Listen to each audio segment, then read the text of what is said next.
want to stand on behalf of the Ghana Pentecostal and Charismatic Council that as a council, we highly recommend government's efforts at ending illegal mining, popularly known as galamsey, in order to protect the natural resources of our beloved country. We want to encourage you, Your Excellency, the President, not to yield to efforts or pressures from any quarters to lift the ban on illegal mining. As a council, we note that some of our nationals are engaged in legal small-scale mining. And we ask that the government expedite action on lifting the ban imposed on legal mining so that those citizens can return to their legitimate means of earning a living. But we also want to caution that when that is done, the laws governing their work must be made to work so that they operate within the parameters of the law. The important role of the chiefs cannot be overemphasized, given that the chiefs are present in every community in our society. The chiefs are the custodians of the land. And of course, because of the presence of the chiefs everywhere, they are able to know who are involved in illegal mining. It is important that we emphasize the need to enforce laws to the letter if we have to achieve success in this regard. None of you may recall that in my remarks to you last year, I acknowledged that because ostensibly of the difficulties our nation had gone through in recent years, some amongst us had decided to find unorthodox means of keeping body and soul together. Galamsey was one such means.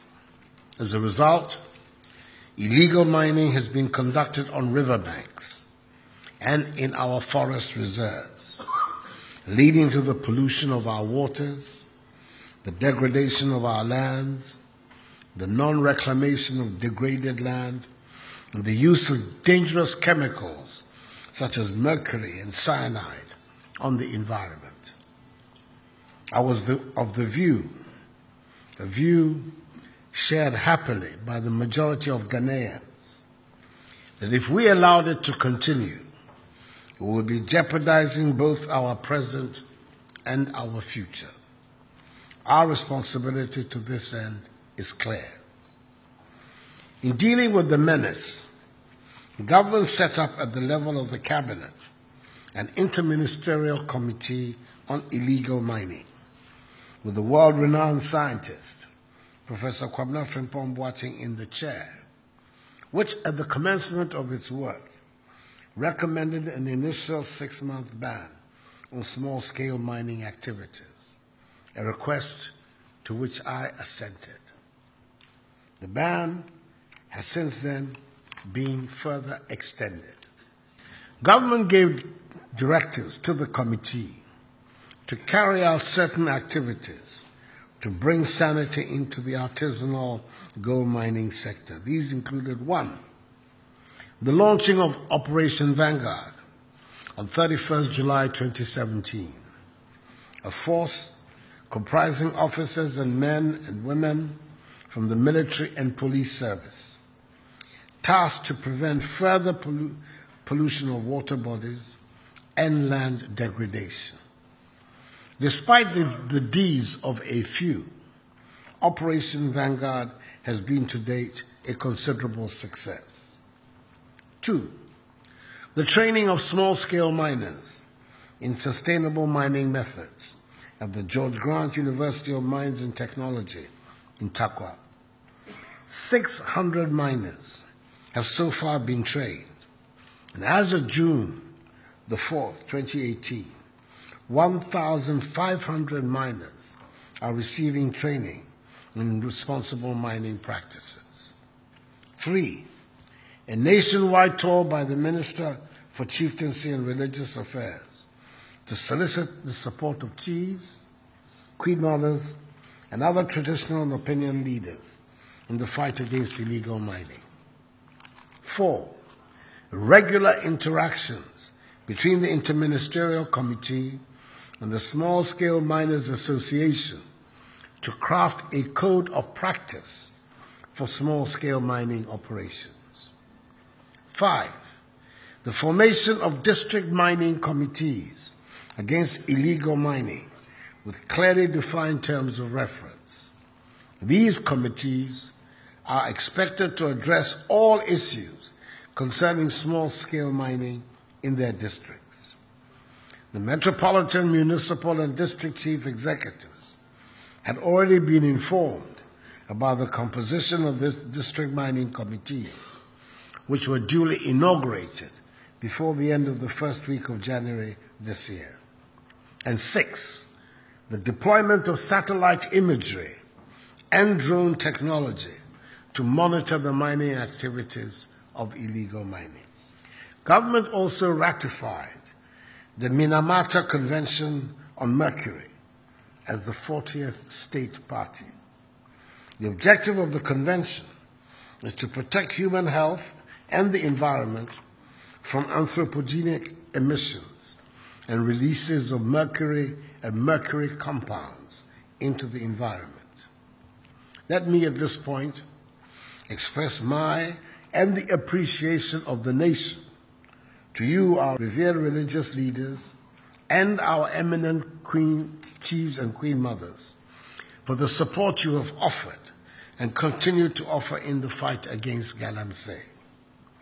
I was in the Western region for a 3-day tour a little over a week ago, and I was comforted by the strong remarks of support by the chiefs I encountered, who attested to the marked improvement in the vegetation and the quality of the water bodies in comparison to the situation a year ago. In spite of the limited successes chalked so far, it is clear that we have not yet defeated this menace.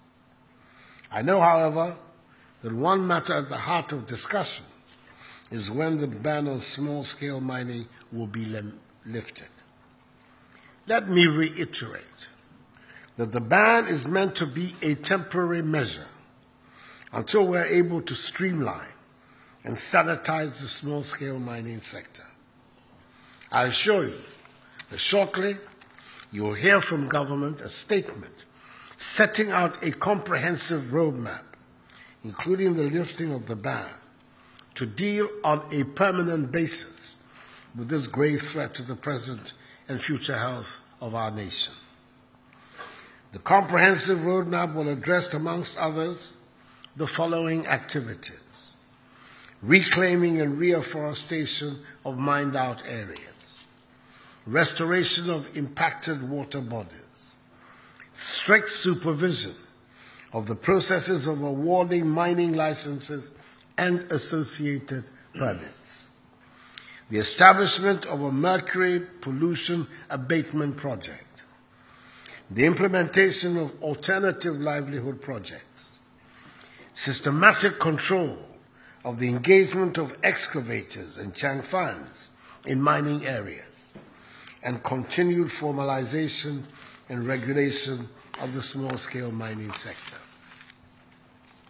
When the ban is lifted, you will have a responsibility, as was successfully discharged in the days of our forefathers, to continue to help preserve our lands, water bodies, and environment.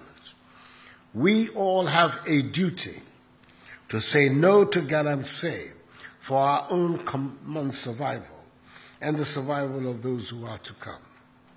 If we allow it, we're jeopardizing both our present and our future. This cannot be overemphasized. And the statement of the religious spokesperson, which we've heard just now, will continue to ring, I hope, in all our ears.